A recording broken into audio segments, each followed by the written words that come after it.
तर बबनराव लोणीकरांचा आणि माझा वैयक्तिक वाद नाही असं रावसाहेब दानवेंनी म्हटलंय। कार्यकर्त्यांसाठी आम्ही एकत्र आलो आहोत असं देखील रावसाहेब दानवेंनी म्हटलं। शोलेमधील जयवीरू सारखे आमची जोडी आहे, बबनराव लोणीकरांनी ही प्रतिक्रिया दिली।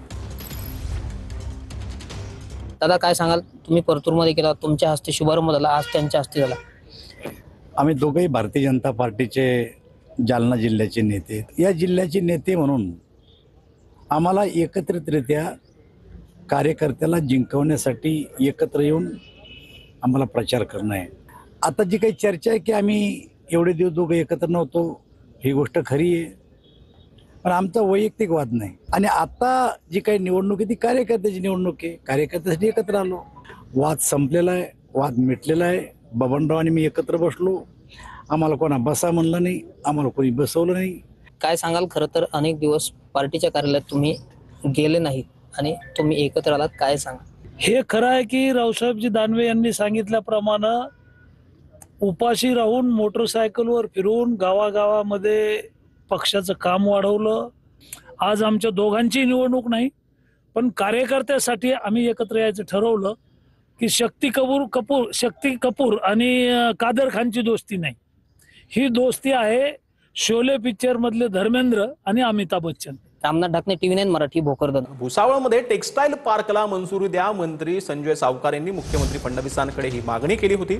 भुसावळमध्ये टेक्सटाईल उद्योग आणल्याशिवाय राहणार नाही असं आश्वासन मुख्यमंत्री फडणवीसांनी संजय सावकार यांना दिलेलं आहे। लाडकी बहीण योजना सुरूच राहणार असंही यावेळेला मुख्यमंत्री फडणवीसांनी सांगितलं। मी टेक्सटाईल मिनिस्टर आहे, इथल्या लोकांची खूप अपेक्षा आहे की इथल्या MIDC मध्ये काहीतरी मोठा प्रोजेक्ट आला पाहिजे। ती जबाबदारी तुम्ही घ्या। भाऊंनी पडवून दिलं होतं माझं टेक्सटाईल हब, ते काही करा आणि ते भुसावळला तुम्ही काहीतरी टेक्सटाईलचं मला मंजुरीसाठी मदत करा एवढी विनंती करतो। मी जानेवारीमध्ये डावोसला जातोय आणि डावोसहून आल्यानंतर किमान एक तरी टेक्सटाईलचा उद्योग तुमच्या भुसावळमध्ये आणल्याशिवाय मी राहणार नाही। त्याकरता सगळा पुढाकार जो आहे हा पुढाकार मी घेईल आणि निश्चितपणे या ठिकाणी मोठ्या प्रमाणात हे सगळं काम आपण करून दाखवू। पण संजू भाऊ, आजपर्यंत तुम्ही ज्या ज्या मागण्या केल्या त्या मागण्या मी मान्यच केल्या आहेत, त्यामुळे तुम्ही ज्या ज्या वेळी मागणी करता त्यावेळी ती मागणी पूर्ण होते हे तुम्ही लक्षात ठेवलं पाहिजे। जोपर्यंत देवाभाऊ मुख्यमंत्री आहे, लाडकी बहीण योजना कोणी बंद करू शकत नाही, ही योजना सुरूच राहणार आहे।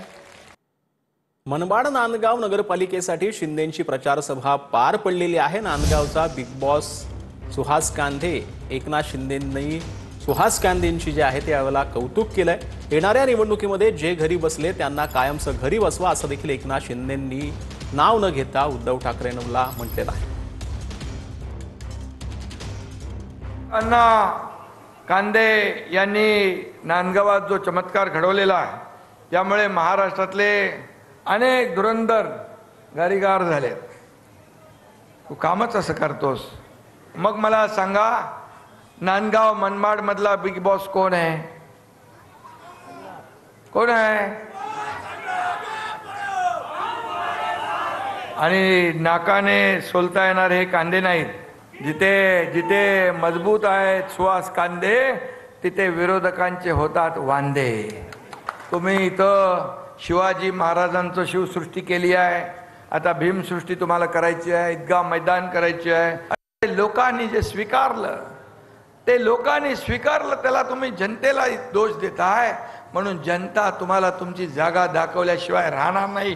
लोकसभेत दाखवली आपण, प्रधानमंत्री नरेंद्र मोदीजींचे हात बळकट केले, विधानसभेला महायुतीमध्ये तुम्ही त्यांची जागा दाखवली, आता येणाऱ्या स्थानिक स्वराज्य संस्थांमध्ये देखील त्यांना तुम्ही जागा दाखवणार ना, त्यांची घरचा रस्ता दाखवणार ना, जे घरी बसलेत त्यांना कायमचं परमनंट घरी बसवणार ना।